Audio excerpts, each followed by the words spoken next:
আসসালামু আলাইকুম। আজকের আলোচনার বিষয় মুঘল শাসন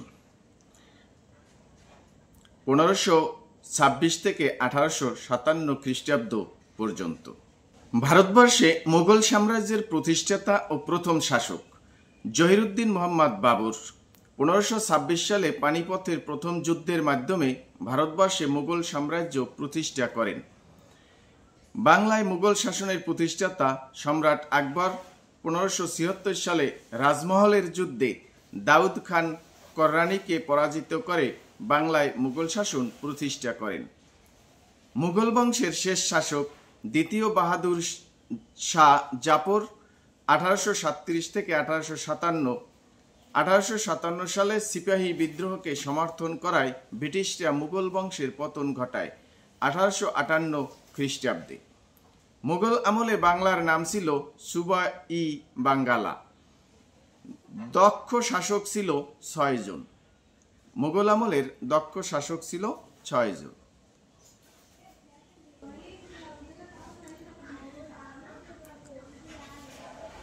মুঘল সম্রাটদের যে 6 জন দক্ষ শাসক ছিল তাদের নাম মনে রাখার টেকনিক হলো বাবার হইল আবার জ্বর সারিল ঔষধে।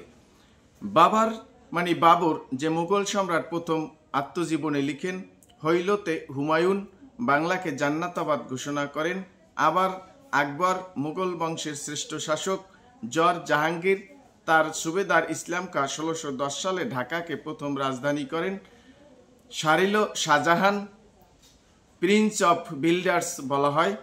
ঔষধে আওরঙ্গজেব জিন্দাপীর বলা হয়। দক্ষ মুঘল শাসক 6 জন। প্রথম জন আছেন মির্জা জহিরুদ্দিন মোহাম্মদ বাবর। পরিচয় 1483 সালে উজবেকিস্তানের ফারগানায় জন্মগ্রহণ করেন। বাবর পিতার দিক থেকে তৈমুর লং এবং মাতার দিক থেকে চেঙ্গিস খানের বংশধর ছিলেন।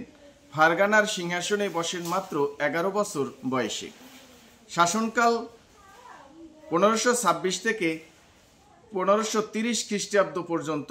মৃত্যু 26 ডিসেম্বর 1530 খ্রিস্টাব্দে। বাবর ফার্সি শব্দ অর্থ বাঘ, মতান্তরে তুর্কি শব্দ অর্থ সিংহ। ভারতের উত্তর প্রদেশের অযোধ্যায় বাবরি মসজিদ প্রতিষ্ঠা করেন 1528 থেকে 1529 খ্রিস্টাব্দ পর্যন্ত। উগ্রবাদী হিন্দুরা 1992 সালে 6 ডিসেম্বর মসজিদটি ধ্বংস করে রামের মন্দির নির্মাণ করেন।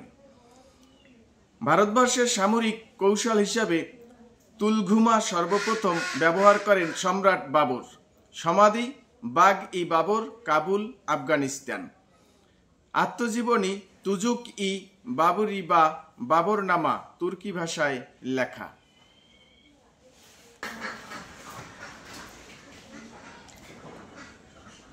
দ্বিতীয় জন ছিলেন নাসিরুদ্দিন মোহাম্মদ হুমায়ুন। হুমায়ুনের ডাকনাম নাসিরুদ্দিন।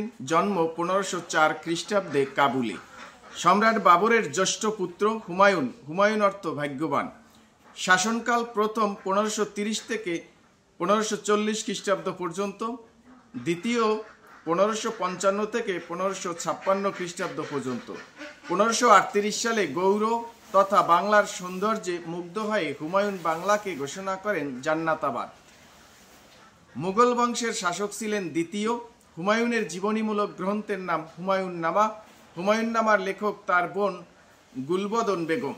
মারা যান 1556 সালে দিল্লির অদূরে তার নির্মিত দিন পানা দুর্গের পাঠাগারের সিঁড়ি থেকে পড়ে। হুমায়ুনের সমাধি দিল্লি, ভারত।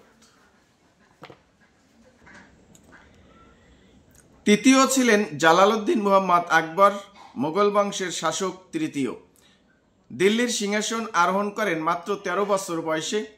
ডাকনাম জালালউদ্দিন। শাসনকাল 1556 থেকে 1605 খ্রিস্টাব্দ পর্যন্ত। ভারতবর্ষে দীর্ঘ সময় শাসন করে 49 বছর। তার সময়ে সবচেয়ে বেশি সাম্রাজ্য বিস্তার লাভ করে। মৃত্যুবরণ করেন 1605 সালে। সমাধি সিকান্দ্রায়, আগ্রা, ভারত। সম্রাট বিশাল এ সাম্রাজ্যকে সুষ্ঠুভাবে পরিচালনার জন্য বিভক্ত করেন 15টি সুবা বা প্রদেশে।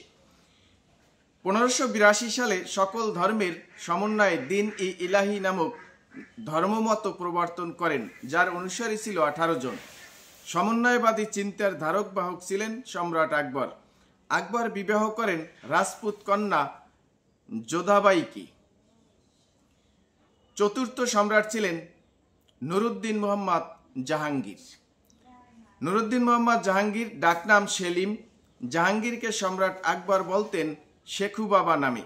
জন্ম 1569 খ্রিস্টাব্দে, মৃত্যু 1627 খ্রিস্টাব্দে। জাহাঙ্গীরের শাসনকাল 1605 থেকে 1627 খ্রিস্টাব্দ পর্যন্ত। স্ত্রী ছিল মেহেরুন্নেসা।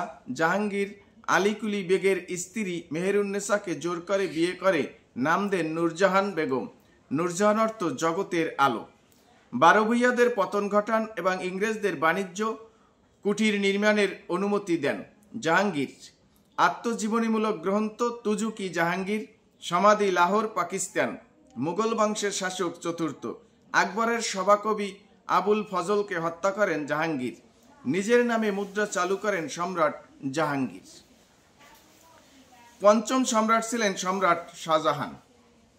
স্থাপত্য শিল্পের প্রতি বিশেষ আগ্রহের কারণে তাকে প্রিন্স অফ বিল্ডার্স বলা হয়। পুরো নাম শাহাবুদ্দিন মোহাম্মদ খুররাম। শাসনকাল ছিল 1627 থেকে 1658 খ্রিস্টাব্দ পর্যন্ত। সমাধি আগ্রা, উত্তরপ্রদেশ, ভারত। সাংস্কৃতিক উপনিষদের প্রথম ফার্সি অনুবাদক ছিলেন দারাহ শিকো। মুঘল বংশের শাসক ছিলেন পঞ্চম। শাহজাহানের দুইজন কন্যা জাহানারা ও রওশনারা। মুঘল শাসনের ষষ্ঠ সম্রাট ছিলেন আওরঙ্গজেব। আওরঙ্গজেবের জীবনকাল ছিল 1658 থেকে 1707 খ্রিস্টাব্দ পর্যন্ত। উপাধি আলমগীর শাহ গাজী, ডাকনাম ছিল আলমগীর। সমাধি খুলতাবাদ, মহারাষ্ট্র, ভারত। বিশেষত্ব তিনি অত্যন্ত দিনেদার ও ধার্মিক ছিলেন। মুঘল বংশের শাসক ছিলেন ষষ্ঠ। কুচবিহারের নামকরণ করেন আলমগীরনগর। পুনঃস্থাপন করেন জিজিয়া কর। উত্তরাধিকার সংগ্রামের মাধ্যমে প্রতিদ্বন্দ্বী ভাইদের পরাজিত করে রাজমুকুট গ্রহণ করেন আলমগীর। বাদশাহ গাজী উপাধি ধারণ করে। সম্রাট আওরঙ্গজেবের নির্দেশে প্রণীত হয় ফতোয়া ই আলমগীরি নামে একটি আইন গ্রন্থ।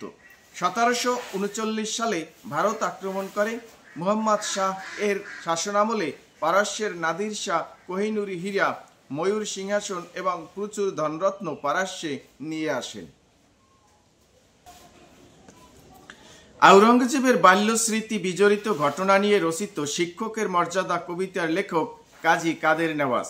সম্রাট আকবরের উল্লেখযোগ্য কর্ম। রাজস্ব মন্ত্রী টোডরমল সরকারি কাজে চালু করেন ফার্সি ভাষা। ফার্সির অনুকরণে এদেশে সৃষ্টি হয় গজল ও সুফি সাহিত্যের। বাংলা সনের প্রবর্তন, নববর্ষের প্রচলন, পহেলা বৈশাখের সূচনা 1556 সালে। মনসবদারি প্রথার প্রচলন ও ফতেহপুর সিক্রি নির্মাণ করেন আকবর। রাজপুত ও হিন্দুদের বন্ধুত্ব অর্জন করার জন্য অমুসলমানদের উপর ধার্য কর রহিতকরণ করেন জিজিয়া কর ও তীর্থকর।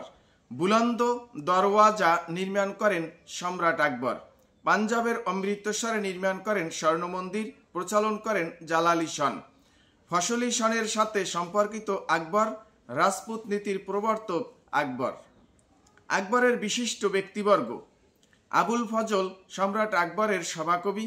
তানসেন রাজসভার গায়ক। তানসেনের অপর নাম রামতনু পাণ্ডে। টোডরমল রাজস্ব মন্ত্রী অথবা অর্থমন্ত্রী। টোডরমল সরকারি কাজে চালু করেন ফার্সি ভাষা। বীরবল কৌতুককার। বুলবুল ই হিন্দ বলা হয় আকবরের নবরত্ন সভার একজন সদস্য তানসেনকে। আকবরের নবরত্ন সভার উল্লেখযোগ্য ব্যক্তি সেনাপতি মানসিংহ ও কবি ফৈজি। উপনিষদ বেদান্ত এর ফার্সি অনুবাদ করেন দারা শিকো। আমমহল, খাসমহল, শীষমহল, তাজমহল, ময়ূর সিংহাসন নির্মাণ করেন শাহজাহান। সম্রাট, মুঘল সম্রাট শাহজাহান।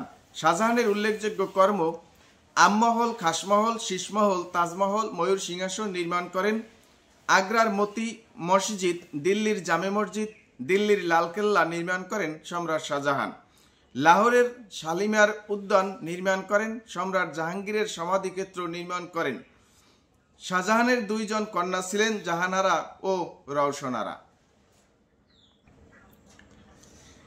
সর্বশেষ মুঘল সম্রাট দ্বিতীয় বাহাদুর শাহ জাফর সিপাহী বিদ্রোহকে সমর্থন করায় তাকে 1858 সালে নির্বাসন দেওয়া হয় মিয়ানমারের রেঙ্গুনে। রেঙ্গুনের বর্তমান নাম ইয়াঙ্গুন। এখন ইয়াঙ্গুনের মায়ানমারের রাজধানী ছিল, কিন্তু তা পরিবর্তন করে করা হয়েছে নাইপিদো। 1862 সালে 87 বছর বয়সে মৃত্যু হলে সমাধিস্থ করা হয় মিয়ানমারের রেঙ্গুনে। সিপাহী বিদ্রোহের সাথে স্মৃতি বিজড়িত স্থান বাহাদুর শাহ পার্ক। 1858 সালে ঢাকার নবাব আব্দুল গনি রানী ভিক্টোরিয়া সরাসরি 1858 সালে ভারতবর্ষের দায়িত্ব গ্রহণ করলে তার স্মরণে ভিক্টোরিয়া পার্ক নির্মাণ করেন। পরবর্তী সিপাহী বিপ্লবের শতবর্ষ পূর্তি উপলক্ষে 1957 সালে ভিক্টোরিয়া পার্কের নাম পরিবর্তন করে নামকরণ করা হয় বাহাদুর শাহ পার্ক। বাংলায় মুঘল শাসন। বাংলায় মুঘল বিজয়ের সূত্রপাত ঘটে হুমায়ুনের রাজত্বকালে। হুমায়ুন বাংলায় প্রবেশ করে, গৌর অধিকার করে 1538 সালে। হুমায়ুন গৌর নগরীর চমৎকার প্রাসাদ ও প্রাকৃতিক সৌন্দর্যে মুগ্ধ হয়ে নাম দেন জান্নাতাবাদ। বাংলায় 8 মাস অবস্থান শেষে হুমায়ুন দিল্লির দিকে যাত্রা করলে বক্সারের নিকটবর্তী চৌসা নামক স্থানে তাকে অতর্কিত আক্রমণ করেন। শেরশাহ 1540 থেকে 1555 সুর শাসন ছিল। হুমায়ুন 1539 সালে চৌসারের যুদ্ধে পরাজিত হয়ে কোনো ক্রমে প্রাণ নিয়ে পৌঁছায় দিল্লি। সম্রাট আকবরের সেনাপতি খান ই জাহান কুলি বেগ কররানী বংশের শেষ সুলতান দাউদ খান কররানীকে রাজমহলের যুদ্ধে পরাজিত করে বাংলায় মুঘল শাসন প্রতিষ্ঠা করেন 1576 সালে। আকবর বাংলাকে মুঘল সাম্রাজ্যের যে অংশে নামে ঘোষণা করেন সুবাহ ই বাংলা। সুবাহ বাংলার অন্তর্ভুক্ত ছিল বাংলা, বিহার ও উড়িষ্যা। সমগ্র বাংলায় মুঘল আধিপত্য প্রতিষ্ঠা করেন জাহাঙ্গীরের সুবাদার ইসলাম খান। আগ্রার তাজমহল অবস্থিত ভারতের উত্তর প্রদেশে আগ্রায়, যে নদীর তীরে অবস্থিত যমুনা। অপর নাম মমতাজ মহল। নির্মাণ 1632 থেকে 1653 খ্রিস্টাব্দ পর্যন্ত, সপ্তদশ শতক। নির্মাণ শ্রম 20,000 শ্রমিক 22 বছরে। স্থপতি ওস্তাদ আহমেদ লাহৌরি। ইউনেস্কো কর্তৃক বিশ্ব ঐতিহ্য ঘোষণা করে 1983 সালে 252তম। বিশ্বের 7ম আশ্চর্যের অন্যতম অংশ তাজমহল। প্রেক্ষাপট শাহজাহানের দ্বিতীয় স্ত্রী আরজুমান্দ বেগম, যিনি মমতাজ নামে পরিচিত, তিনি 1631 সালে চতুর্দশ কন্যা সন্তান গৌহর বেগমকে জন্ম দিতে গিয়ে মৃত্যুবরণ করেন। শাহজাহান মমতাজের স্মৃতিকে ধরে রাখতেই এটি নির্মাণ করেন। বাংলা ও দিল্লিতে মুঘল স্থাপত্য। ছোট কাটরা, যার অবস্থান চকবাজার, নির্মাতা শায়েস্তা খান। বড় কাটরা অবস্থান চকবাজার, নির্মাতা শাহ সুজা। লালবাগ কেল্লা অবস্থান লালবাগ, ঢাকা, নির্মাতা শায়েস্তা খান। লাল কেল্লা অবস্থান দিল্লি, ভারত, নির্মাতা শাহজাহান। স্থপতি এবং কিছু স্থাপত্য কর্ম। শেরশাহ আফগান দুর্গ। স্থপতি মীর জুমলা। স্থাপত্যকর্ম ঢাকা গেট। মির্জা গোলাম পীর তারা মসজিদ প্রচলিত তত্ত্বমতে শায়েস্তা খান। মীর মুরাদ হোসনি দালান অথবা ইমামবাড়া 17 শতকে ঢাকার বক্সিবাজারে নির্মিত শিয়া ধর্মাবলম্বীদের উপাসনালয় ও কবরস্থান। মুঘল সাম্রাজ্যের প্রতিষ্ঠাতা কে ছিলেন? সম্রাট বাবর। বাংলা সাল কে প্রবর্তন করেন? আকবর। কোন খ্রিস্টাব্দে দিল্লির সুলতানি শাসনের অবসান হয়? 1526 খ্রিস্টাব্দে। নিম্নের মুঘল সম্রাটদের মধ্যে কে প্রথম আত্মজীবনী লিখেছেন? বাবর। বাবরি মসজিদ ভারতবর্ষের কোন শহরে অবস্থিত ছিল? অযোধ্যা। ঐতিহাসিক বাবরি মসজিদ ভারতে কোন প্রদেশের অন্তর্ভুক্ত ছিল? উত্তরপ্রদেশ। কোন তারিখে বাবরি মসজিদ ধ্বংস করা হয়?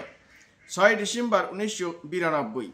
আকবর দিল্লি সিংহাসনে বসার সময় তার বয়স ছিল 13 বছর।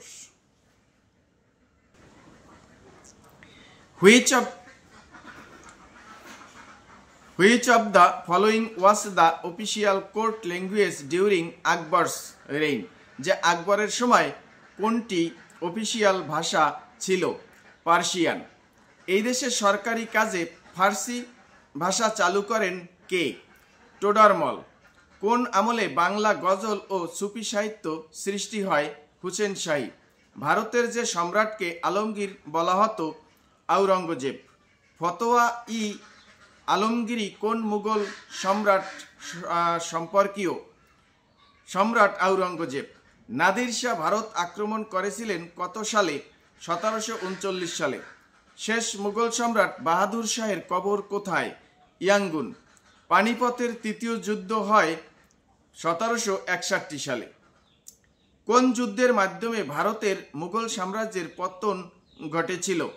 পানিপথের প্রথম যুদ্ধ। ভারতের কোন যুদ্ধে প্রথম কামানের ব্যবহার হয়? পানিপথের প্রথম যুদ্ধে। পানিপথের যুদ্ধ হয়েছিল কোন নদীর তীরে? যমুনা। পানিপথের দ্বিতীয় যুদ্ধ কার কার মধ্যে সংগঠিত হয়? আকবর ও হিমু। মারাঠা শাসকের উপাধি ছিল পেশোয়া। মুঘল শাসনামলের কোন ক্রমটি ঠিক আছে? বাবর, হুমায়ুন, আকবর, জাহাঙ্গীর। সম্রাট শাহজাহান মুঘল বংশের কততম শাসক? পঞ্চম। মুঘল সম্রাট আকবরের পিতামহ কে ছিলেন? বাবর। বাবর শব্দের অর্থ কি? বাঘ। সম্রাট বাবরের পিতৃরাজ্যের নাম ছিল? সম্রাট বাবরের পিতৃরাজ্যের নাম ছিল ফারগানা। তুজুক ই বাবুরি গ্রন্থটি কোন ভাষায় রচিত? তুর্কি। গ্রন্থগারের সিঁড়ি থেকে পরে মৃত্যুবরণ করেন হুমায়ুন। কোন মুঘল সম্রাটের সময় সাম্রাজ্যের সর্বাপেক্ষা বেশি বিস্তার ঘটে? আকবর। দিন ই ইলাহি প্রবর্তন করেন আকবর। আকবরের প্রচারিত ধর্মের অনুসারী ছিল 18 জন। সম্রাট আকবরের ভূমি ব্যবস্থাপনার কৃতিত্বের স্বাক্ষর রাখেন টোডরমল। জিজিয়া কর ছিল অমুসলমানদের উপর ধার্য সামরিক কর। তানসেন কোন সম্রাটের সভাগায়ক ছিলেন? আকবর। সম্রাট আকবরের সমাধি কোথায়? সিকান্দ্রা। সম্রাজ্ঞী নূরজাহানের প্রকৃত নাম মেহেরুন্নিসা। মুঘল সম্রাট জাহাঙ্গীরের সমাধি কোথায়? লাহোরে। বাদশাহ আলমগীরের ভাই ছিলেন না কেন? বাদশাহ আলমগীরের ভাই ছিলেন না কেন? বাদশাহ আলমগীরের ভাই ছিলেন কে? বাদশাহ আলমগীরের ভাই ছিলেন কে? সুজা, মুরাদ দ্বারা। শাহজাহানের কনিষ্ঠ পুত্র মুরাদ। শাহজাহানের কন্যা জাহানারা কোন ভ্রাতাকে সমর্থন করেছিলেন? দ্বারা। কার পৃষ্ঠপোষকতায় রচিত হয় ফতোয়া ই আলমগীরি? আওরঙ্গজেব।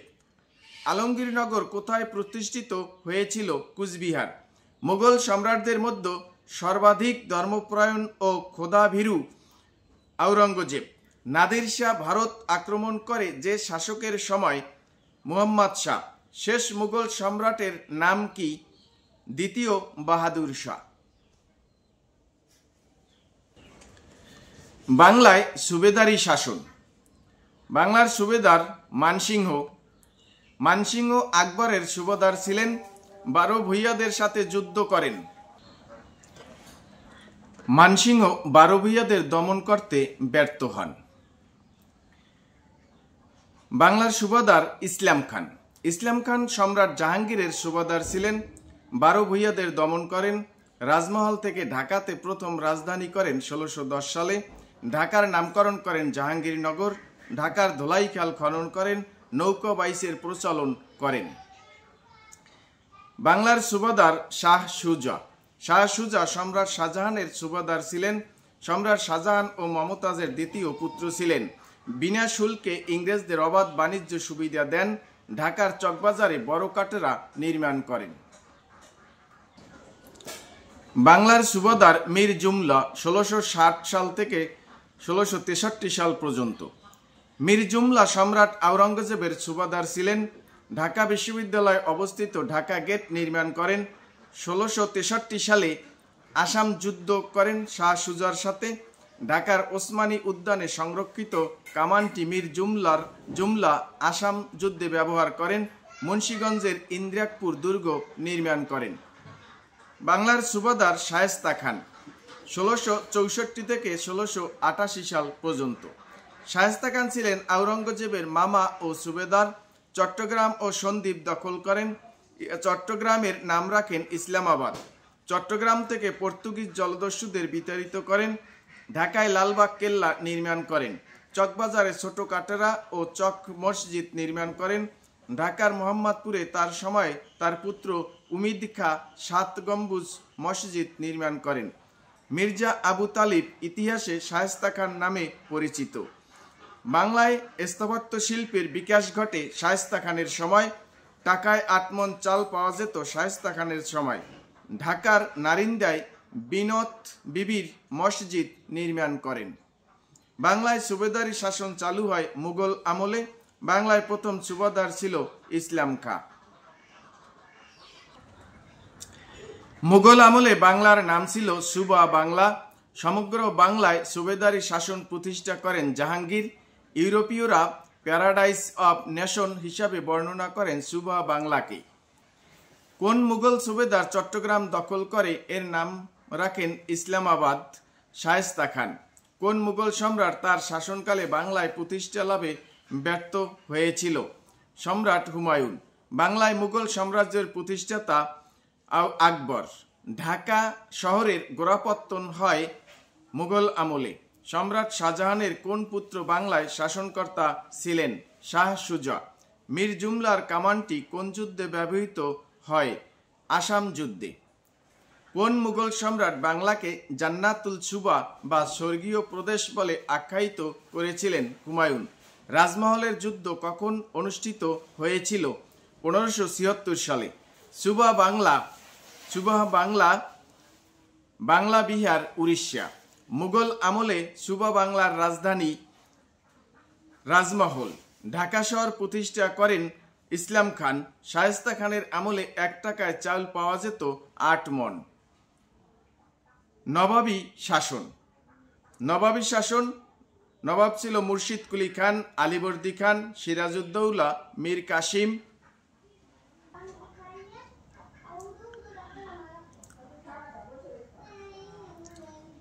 বাংলায় নবাবী শাসন চালু হয় মুঘল আমলে। বাংলার প্রথম নবাব মুর্শিদ কুলি খান 1703 সাল। বাংলার শেষ নবাব নিজামুদ্দৌলা 1766 সাল। উইকিপিডিয়ার মতে বাংলার শেষ নবাব মনসুর আলী খান। বাংলার প্রথম স্বাধীন নবাব মুর্শিদ কুলি খান 1717 সাল। বাংলার শেষ স্বাধীন নবাব সিরাজউদ্দৌলা 1757 সাল। নবাব সিরাজউদ্দৌলার ডাকনাম ছিল মির্জা মুহাম্মদ। সিরাজউদ্দৌলার হত্যাকারী ছিল মুহাম্মাদি বেগ। বাংলার রাজধানী ঢাকা থেকে মুর্শিদাবাদে স্থানান্তর করেন মুর্শিদ কুলি খান। নবাব সিরাজউদ্দৌলার নানা ছিলেন আলীবর্দী খান, প্রকৃত নাম মির্জা মুহাম্মদ আলী। আলীবর্দী খানের কন্যা ছিল 3 জন: মাইমুনা, ঘসিটি বেগম, আমেনা বেগম। নবাব সিরাজউদ্দৌলা ছিলেন আমেনা বেগমের ছেলে। সিরাজউদ্দৌলা কলকাতা নগরীর নাম রাখেন আলীনগর 1756 সালে। 1756 সালে অন্ধকূপ হত্যা প্রচারিত হয় ইংরেজ চিকিৎসক হলোয়েল কর্তৃক। রাজস্ব আদায় ইজারাদারি প্রথার প্রচলন করেন মুর্শিদ কুলি খান। নবাবী শাসনামলে বাংলার অত্যাচার ও লুটপাট করত বর্গী অথবা মারাঠা সৈন্যরা। আফগান সৈন্যদের বিদ্রোহ ও মারাঠাদের দমন করেন আলীবর্দী খান। মুর্শিদাবাদের পূর্ব নাম ছিল মাকসুদাবাদ। মুর্শিদ কুলি খান বাংলায় বিশৃঙ্খল রাজস্ব ব্যবস্থার পুনর্গঠন করেন মালজামিনী নামে। আবওয়াব-ই খাসনবিসি নামে এক নতুন কর প্রবর্তন করেছিলেন মুর্শিদ কুলি খান। আবওয়াব আরবি শব্দ, এটি ব্যবহৃত হয় খাজনা বা কর রাজস্বের হিসেবে। সিরাজউদ্দৌলা 1756 থেকে 1757 খ্রিস্টাব্দ পর্যন্ত। জন্ম 1733 সালে, মৃত্যু 3 জুলাই 1757 সালে মোহাম্মদী বেগ কর্তৃক পাটনা যাওয়ার পথে। প্রকৃত নাম মির্জা মুহাম্মদ সিরাজউদ্দৌলা, তার স্ত্রী লুৎফুন্নেসা। পারিবারিক পরিচয় আলীবর্দী খানের দৌহিত্র এবং আমেনা বেগম ও জৈনুদ্দিনের পুত্র। নবাব সিরাজউদ্দৌলা সিংহাসনে বসেন 22 বছর বয়সে, মতান্তরে 23 বছর। ইংরেজি সেনাপতি হলোয়েলের বর্ণনা মতে জানা যায় যে নবাব ইউরোপীয় ও ইংরেজ বন্দীদের একটি ক্ষুদ্র অন্ধকার প্রকোষ্ঠে আবদ্ধ করে রাখেন 146 জন, তার মধ্যে শ্বাসরুদ্ধ হয়ে মৃত্যুবরণ করেন 123 জন। ইতিহাসের এই কাহিনী পরিচিত অন্ধকূপ হত্যা নামে। মুঘল সম্রাট নবাব যারা ছিলেন, প্রথমেই ছিলেন মুর্শিদ কুলি খান 1717 থেকে 1727 সাল পর্যন্ত। তারপরে ছিলেন সুজাউদ্দিন মোহাম্মদ খান 1727 থেকে 1739 সাল পর্যন্ত। তারপর ছিলেন সরফরাজ খান 1739 থেকে 1740। তারপর ছিলেন আলীবর্দী খান 1740 থেকে 1756। তারপর ছিলেন সিরাজউদ্দৌলা 1756 থেকে 1757। তারপরে ছিলেন মীর কাসিম 1760 থেকে 1764 সাল পর্যন্ত।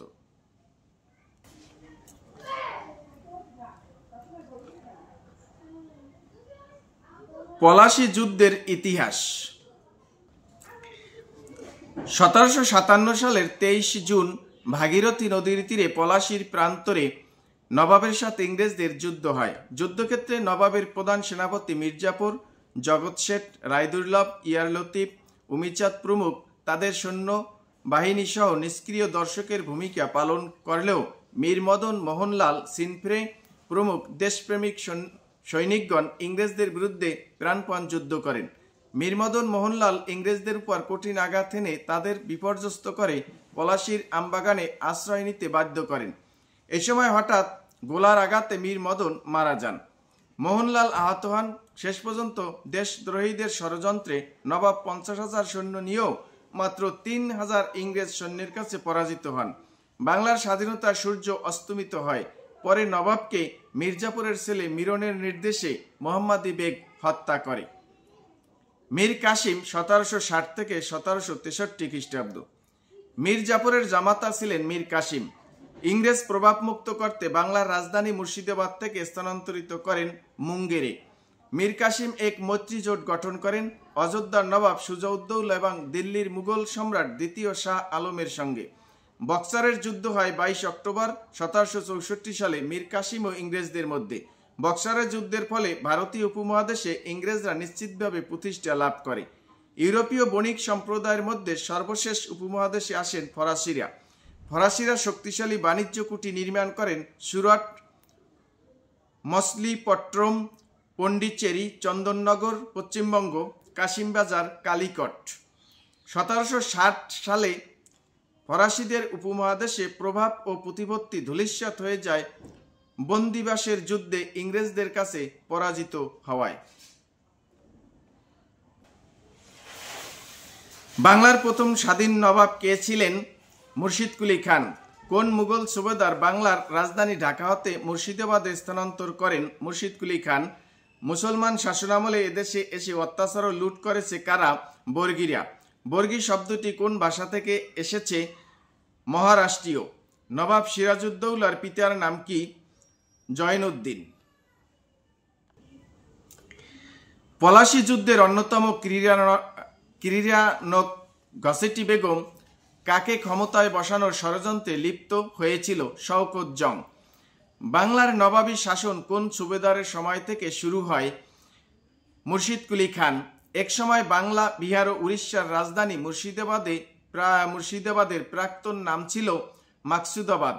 বাংলার রাজস্ব ব্যবস্থা পুনর্গঠন করেন মুর্শিদ কুলি খান। বাংলার মুসলিম শাসনামলে আবওয়াব শব্দটি কোন ক্ষেত্রে ব্যবহৃত হতো? খাজনা। নবাব সরফরাজ খানের বাংলায় শাসনকাল 1739 থেকে 1740 সাল পর্যন্ত। 1740 থেকে 1756 খ্রিস্টাব্দ পর্যন্ত বাংলা, বিহার ও উড়িষ্যার নবাব ছিলেন কে? আলীবর্দী খাঁ। লুণ্ঠনপ্রিয় বর্গী বলা হতো কাদের? মারাঠি সৈন্যদলকে। সিরাজউদ্দৌলার প্রকৃত নাম কি ছিল? মির্জা মুহাম্মদ। কত সালে নবাব সিরাজউদ্দৌলা বাংলার সিংহাসনে বসেন? 1756। অন্ধকূপ হত্যা কাহিনী কার তৈরি? হলওয়েল। পলাশীর যুদ্ধ সংঘটিত হয় কোন নদীর তীরে? ভাগীরথী। পলাশীর যুদ্ধে মারা যান মীর মদন। নবাব মীর কাসিমের বাংলায় শাসনকাল 1760 থেকে 1764। মুঙ্গেরে বাংলার রাজধানী স্থানান্তর করেন নবাব মীর কাসিম। সুর শাসন 1540 থেকে 1555 সাল। 1539 খ্রিস্টাব্দের বিহার রাজ্যের বক্সারের চৌসা গ্রামে শেরশাহ ও হুমায়ুনের মধ্যে চৌসার যুদ্ধ হয়। এই যুদ্ধে হুমায়ুন পরাজিত হয়ে পলায়ন করে। 1540 খ্রিস্টাব্দে কনৌজের নিকট বিল গ্রামের যুদ্ধে হুমায়ুনকে পরাজিত করে দিল্লি অধিকার করে সুর শাসন প্রতিষ্ঠা করেন শেরশাহ। উপমহাদেশে আফগান শাসনের প্রতিষ্ঠাতা। মুঘল শাসনের মাঝে 15 বছরের সুর শাসন চলে।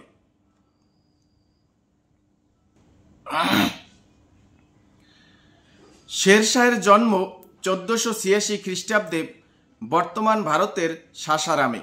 মৃত্যু চান্দেল রাজপুত্রের সাথে যুদ্ধে কালিঞ্জর দুর্গে 1545 সালের 22 মে মৃত্যুবরণ করেন। সুর শাসনের রাজধানী ছিল সাসারাম। শেরশাহ এর সমাধি অবস্থিত ভারতের বিহার রাজ্যের সাসারামে। ভারতীয় উপমহাদেশে সর্বপ্রথম ডাক ব্যবস্থা বা চিঠি চালু করেন শেরশাহ। ঘোড়ার ডাকের প্রচলন করেন শেরশাহ। দাম মুদ্রার প্রচলন করে শেরশাহ। গ্র্যান্ড ট্রাঙ্ক রোড বা সড়কি আজম নির্মাণ করেন শেরশাহ। গ্র্যান্ড ট্রাঙ্ক রোড বা সড়কি আজম অবস্থিত নারায়ণগঞ্জের সোনারগাঁ থেকে দিল্লি পর্যন্ত।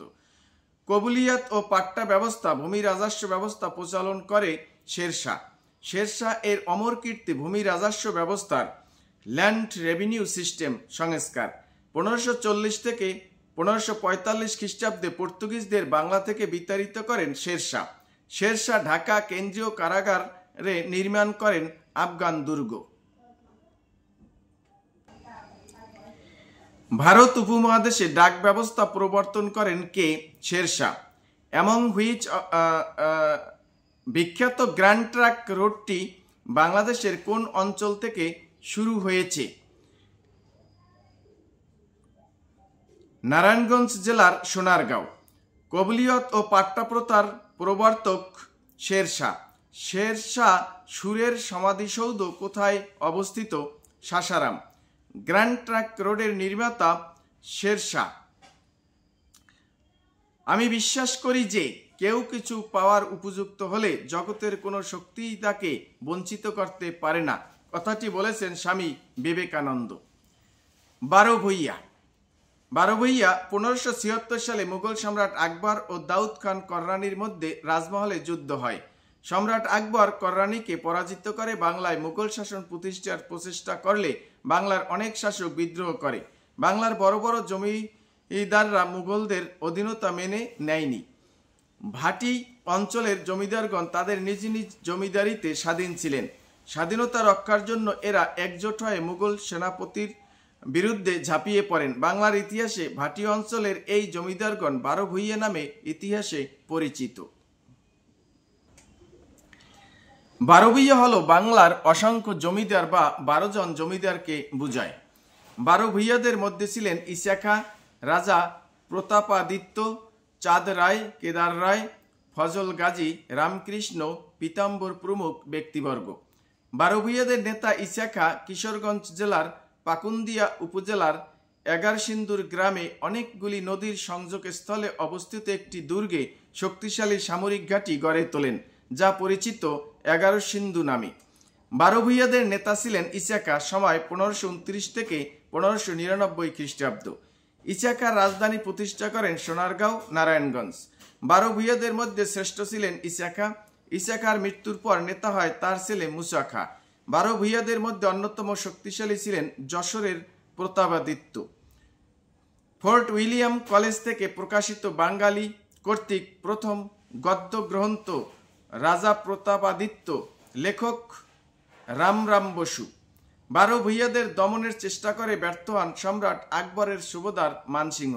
12 ভূঁইয়াদের চূড়ান্তভাবে পরাজিত করে সম্রাট জাহাঙ্গীরের সুবেদার ইসলাম খাঁ। 12 ভূঁইয়াদের মধ্যে কোন শাসকের সমাধি আছে ঢাকা বিশ্ববিদ্যালয়? মুসা খাঁ। 12 ভূঁইয়া কাদের বলা হতো? মুঘল আমলের 12 জন সেনাপতিকে, ব্রিটিশ যুগের শক্তিশালী যোদ্ধাদের, বড় বড় স্বাধীন জমিদারদের, উপরে উল্লেখিত সকলকে। সঠিক উত্তর হবে বড় বড় স্বাধীন জমিদারদের। প্রতাপাদিত্য কে ছিলেন? 12 ভূঁইয়াদের একজন। ঈশা খান ruled the Bhatti region of medieval Bengal during the period 1529 থেকে 1599। 11 সিন্ধুর গ্রাম এর নামকরণের কারণ হলো পূর্বে যেখানে 11টি নদীর সংযোগস্থল ছিল। 12 ভূঁইয়া বলা হতো কোন আমলের জমিদারদের? মুঘল আমলের।